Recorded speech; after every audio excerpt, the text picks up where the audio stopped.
Hey everyone, so today is Chakra Tuesday. We will be pulling a chakra card to see what message comes through for the week, what we need to work on, maybe what we need to bring back into balance for ourselves. So let's take a look.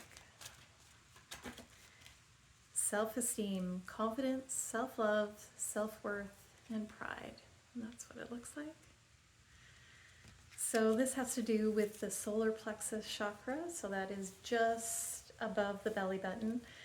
And this is about knowing your self-worth, knowing who you are, your authenticity. It's about your confidence and having that capability to move forward, to have that willpower, to move forward and step into your own power, your empowerment.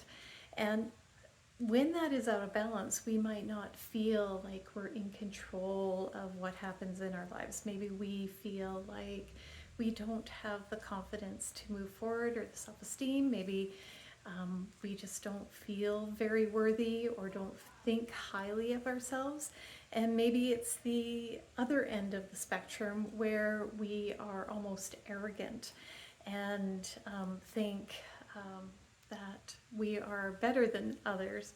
So whichever it is, we have to bring that back into balance, into a healthy balance where we are feeling confident, self-aware, that we know our worth, but we are also coming from that loving place where we can help not only nourish and nurture ourselves, but also nurture other people, maybe help other people feel empowered, help other people to understand their own worth, their own capabilities. So I hope this helped you, and I will see you next time.